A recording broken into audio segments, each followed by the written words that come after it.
Welcome to the Veritas Equipping Podcast, a podcast designed to provide insight, resources, and biblical wisdom. Our mission as Veritas Church is raise up mature disciples, send out everyday missionaries, glorify God. Join us as we pursue Jesus to become mature disciples and effective disciple makers for God's glory.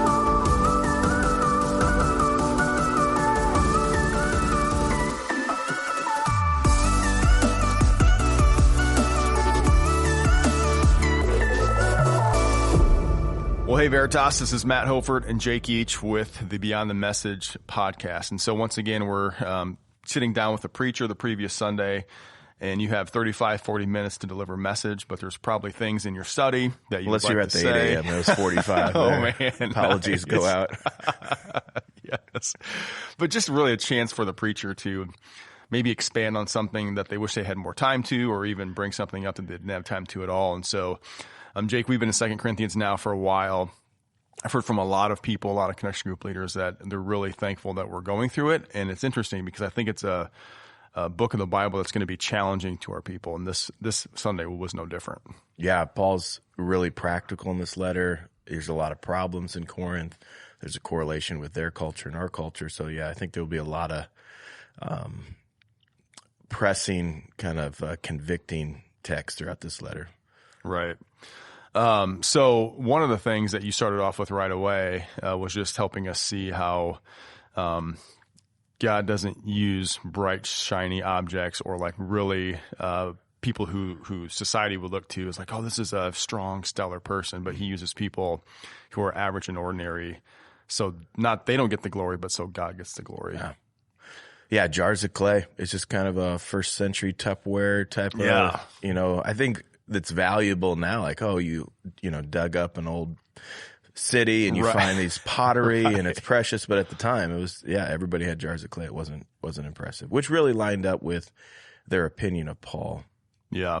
And I'd even just think, just the challenge of like, you are a jar of clay. Like that's a good reminder. That's a humbling reminder that you're not special. Like there's nothing, you're not out to make a name for yourself. You're not building your own kingdom. Yeah. Right. And I think if I had more time, what I would want to unpack more is we hear that in our society and it feels insulting, but there's an aspect that it's so freeing because there's such a competition of like, you have to be so elaborate and powerful and wealthy. And like, it's this race and, you have to fit in and show your worth. And right. And you spend all this time and energy trying to project this image and then caring what people think about that image. And if it's not, it's exhausting. Yeah, right. There's a little bit when somebody says, hey, you're just a jar of clay. You're in your soul, you're just like, oh, thank you. Right.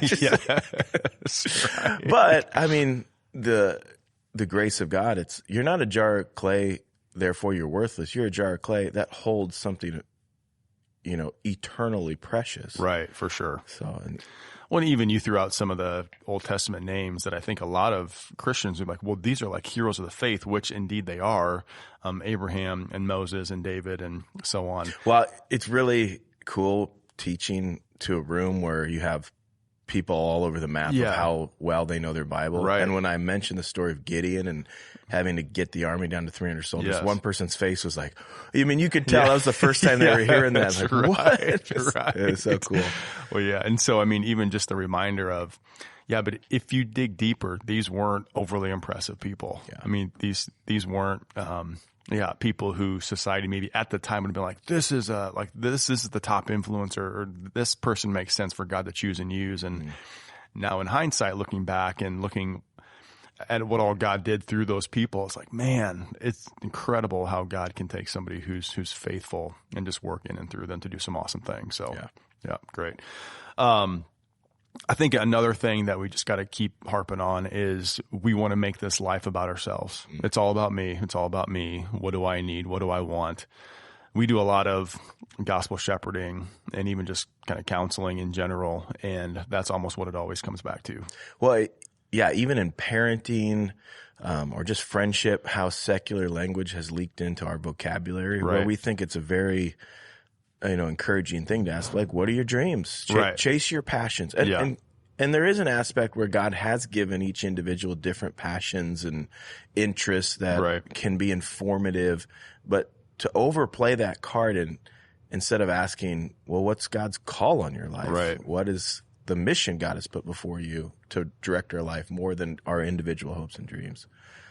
And we can hear godly parents talking to their kids about that. And we kind of forget hey, our hopes and dreams need to come in line and fall under, our call to glorify God in all that we do. So. Right. So even kind of getting to your main point where when you know that life is about God's glory, it will show in your lifestyle, and just kind of challenging Christians that your life should look different than non-believers, right? And so with that said, what are some things that you see where a lot of Christians are kind of living as non-believers, or their life doesn't look really any different than anybody else? Yeah, I think there's aspects where, to phrase that in a way of where does your life show that you prefer God? Sure. Than the things of this world, that you, and I think holiness, caring about holiness is one of those things.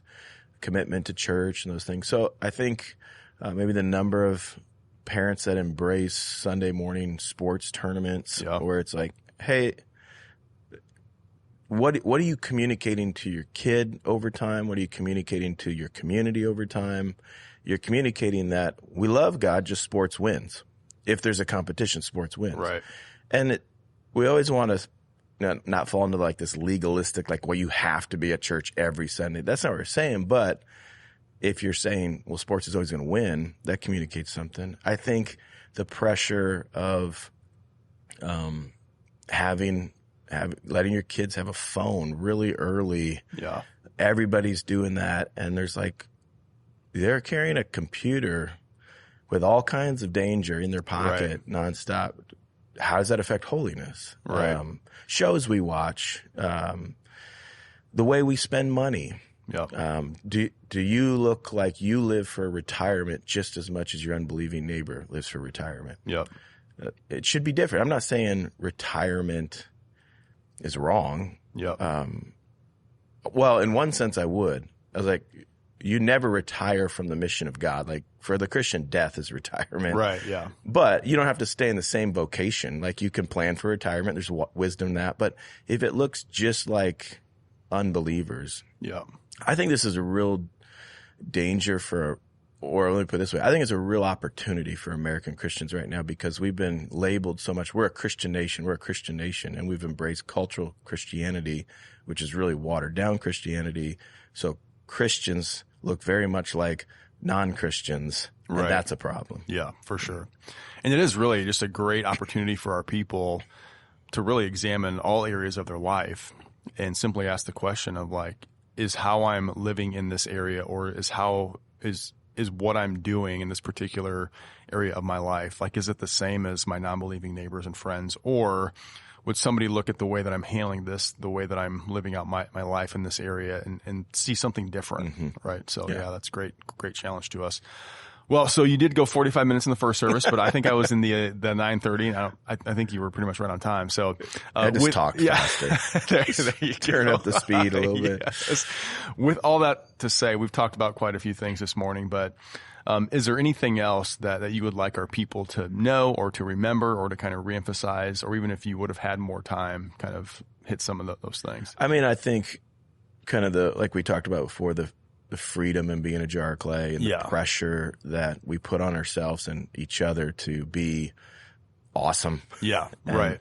But also from a lens of a church, it was great to preach this text in the middle of a building remodel. Yeah, right. It's guys, as a church, we're not trying to impress anybody with our facilities.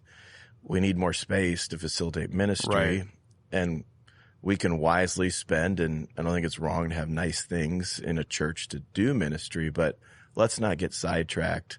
That's not going to win anybody to Jesus. Right. Or if people come to our church because of our facilities, that's a terrible starting point for discipleship. Right.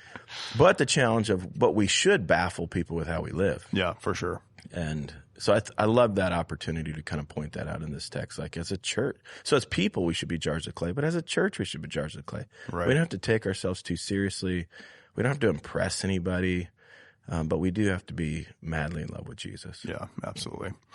Well, Veritas, what a great challenge to us as a church to not make it about us, to not try to look fancy and flashy and all those things, to understand that we are, in fact, jars of clay. But when we submit our lives to Christ, to our Lord and Savior, it's crazy what he can do through average, ordinary people. So, Jake, appreciate you sitting down with us this morning. Looking forward to next Sunday. All right.